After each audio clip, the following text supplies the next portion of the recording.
네, 안녕하세요. 마감 클래스 이강무 전문가입니다. 자, 우리가 지난주 미 증시가 금요일날 마감을 했을 때 장중에 하락을 했지만 그래도 기술적 반등을 보였기 때문에 우리 증시도 이 지난주 또 이번 주 시작했을 때 이 기술적 반등을 좀 노려보았었죠. 일단 결과적으로 참담했습니다. 일단 코스피, 코스닥 양 시장이 모두 다 급락의 모습으로 마감을 했는데요. 특히나 코스닥 시장에서는 오랜만에 또 사이드카가 발동될 정도로 이 시장에 대한 급락 주의가 상당히 깊었습니다. 자, 오늘장에서의 문제점하고요. 오늘장으로 해서 어떤 점을 또 전환시켜야 되는지 이 부분들 체크해 보도록 하죠. 자, 우선은 텍스트 파일 넘어가 보도록 하겠습니다. 자, 일단 말 그대로 사이드카가 발동했다는 거는 시장의 변동 요인이 컸다라는 얘기입니다. 자, 우선은 장중 6%대 하락을 했고요. 마감 상태까지 봤을 때 크게 이 자리를 벗어나지 못한 채 마이너스 7.46%에서 마감을 했습니다. 아무래도 마감 때까지 크게 밀리면서 마감을 했기 때문에 시장의 투자 심리 내일까지도 걱정이 될 것 같기도 한데요. 자, 우선은 우리 시장에 크게 하락을 이끌었던 요인들에서 보도록 하겠습니다. 이거는 우리 시장에 있는 이 대내적인 불확실성보다는 대외적인, 그러니까 이 미국과 중국의 무역 분쟁에 대한 이 계속 고조 현상이 나타나면서 시장에 악재가 연출되었고요. 우선은 그로 인해서 이 강달러 현상이 크게 진행이 되었습니다. 자, 그러면서 신흥국의 대부분에 있는 환율들이 크게 변동성을 보였는데요. 자, 우선은 환율과 또 지수의 상태 한 번에 같이 보도록 하겠습니다. 자, 우선 지수의 모습 보도록 하죠. 코스피 지수를 먼저 보도록 하겠습니다. 자, 우선은 심리적으로 현재 최근에 계속 연속적으로 하락을 했기 때문에 사실 오늘장쯤에는 이 기술적 반등세, 그러니까 목요일과 금요일날 하락했던 양봉에 대해서 지지 테스트 정도를 예상을 했었지만은 오늘 이 하락 출발한 이후에 음봉으로 크게 밀려버렸습니다. 사실 미증시 대비해서 이 기술적 브레이크도 못 잡은 상태인데요. 자, 그러면 어느 자리까지 우리가 이 시장 하방에 대한 테스트를 거쳐야 되느냐? 자, 주봉에서도 주주 이평선에 대한 자리대를 지난 연 저점을 이탈을 했습니다. 자, 이제 중요한 건 이제 월봉선에서 보셔야 되는데요. 보시면은 회색 이동평균선이 120 월봉선입니다. 일단은 지금 현재 위치에서는 이탈을 했습니다. 그리고 오늘 날짜가 8월 5일 월봉이 초입되기 때문에 이 부분들이 확정적으로 볼 수는 없겠고요. 우선은 이 박스피라고 했었던 과거 이 라인 때까지 다시 회귀하는 모습이 연출되었습니다. 자, 만약에 깊이를 더 따진다라면은 이번 달 동안, 이번 주가 아니라 이번 달 동안에 1860선 라인 하단까지 지켜볼 수도 있는데요. 자, 우선은 월봉에서는 이렇게 한 번에 떨어지는 자리가 아니기 때문에 이번 주에는 이 1930포인트에 대한 지지 테스트를 보셔야 됩니다. 일단은 박스피의 중간 라인대 가격인데요.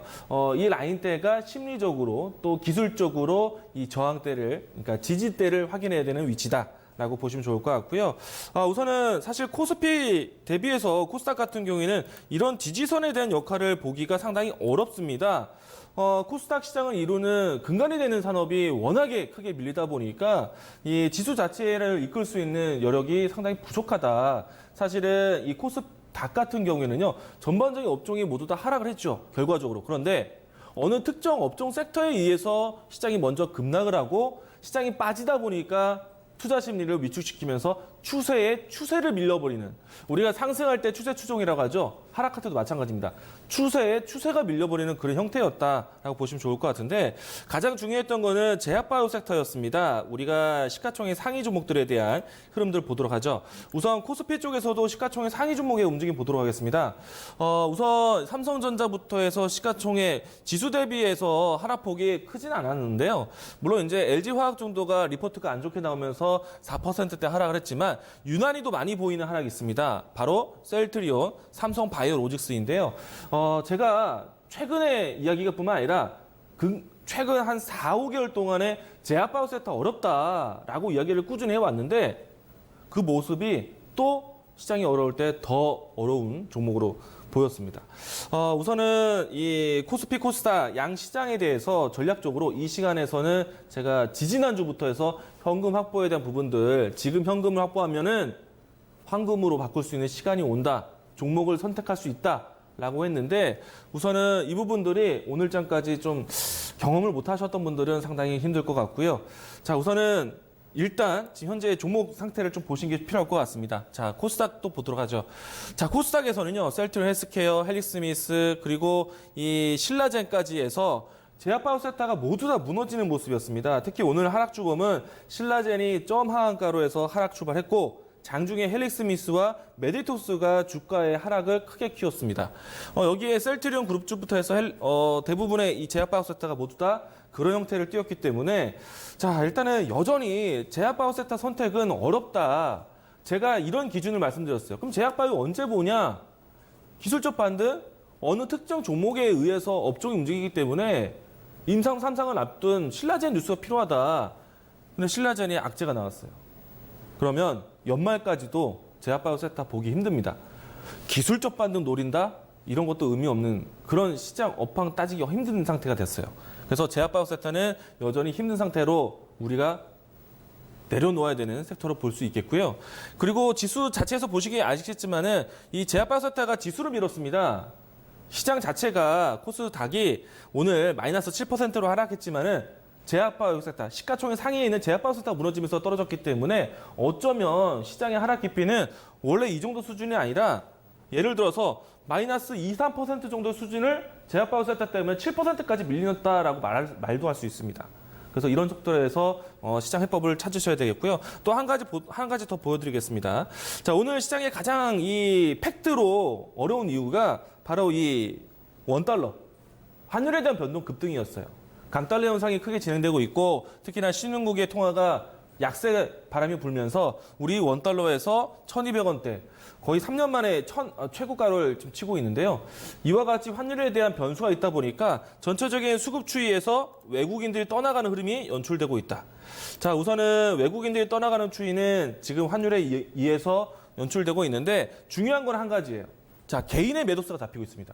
보통은요, 시장이 밀렸을 때 경험상으로 봤을 때 개인의 물타기 물량, 물타기 물량, 또 단가 조정 물량 이와 같이 매수가 되면서 시장이 급락을 많이 만드는데 개인의 매도세가 나왔어요. 자, 지금 당장은요, 여러분들이 아직은 느끼기 어려웠겠지만은 시장이 급락하는 가운데 이와 같은 현상은 사실은 반등이 어느 시점에서 반등이 나타난다면은 반등 또한 빠르게 나올 수도 있는 그런 여지를 만들어줄 수는 있다. 수급종 이렇게 해석할 수 있을 것 같고요.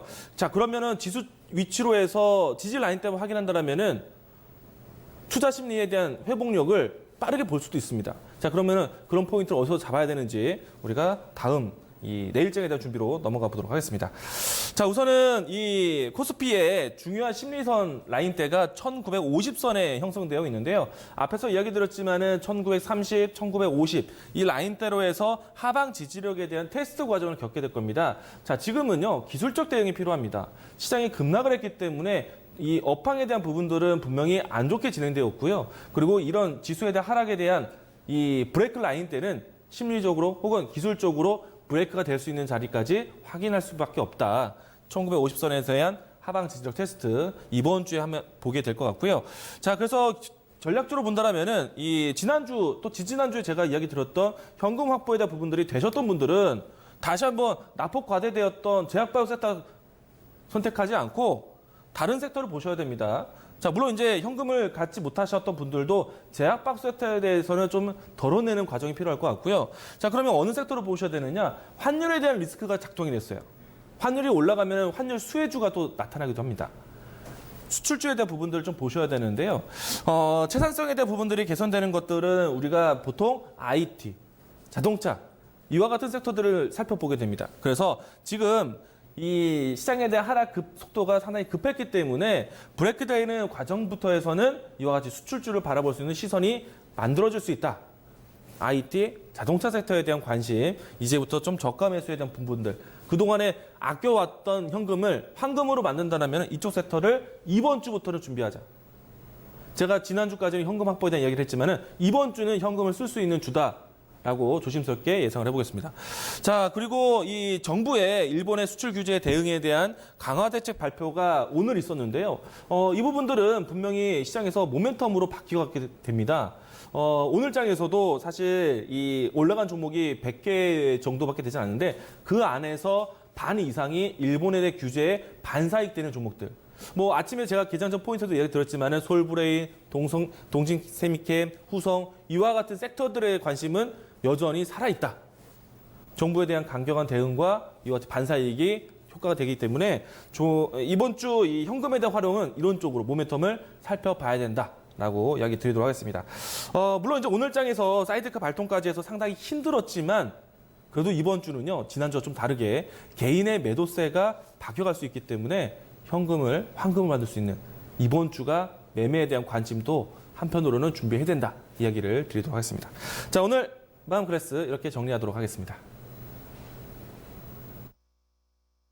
네, 마감 정리해보고요. 내일장까지 함께 좀 대비할 수 있는 팁을 들어봤습니다. 오늘 양시장 합산해서 봤더니요. 시가총액이 50조 원이나 증발이 됐습니다. 위기 상황이고 긴급 상황입니다. 여기서 내광무 전문가는 시장 위기를 종목 기회로 만들자라는 주제로 오늘 공개방송 진행이 될 예정이라고 하는데요. 잠시 후부터 바로 시작이 됩니다. 4시 10분부터 위기를 돌파구로 또 헤쳐나갈 수 있는 전략 팁 제시해 드린다고 하니까요. 많은 참여 부탁드리겠습니다. 오전 고생 많이 하셨을 것 같은데요. 저희도 오늘 성심성의를 다해서 좀 함께 전략을 강구해 보려고 했는데 쉽지는 좀 않았고 많이 무거웠던 월요일장이었습니다. 투자 판단에 대한 도움 말씀을 드렸고요. 종목의 상승과 하락을 보장하진 않습니다. 남은 저녁 시간 편안하게 보내시고요. 조금 더 활기차게 저희 내일자 함께 준비해 보도록 하겠습니다. 고맙습니다.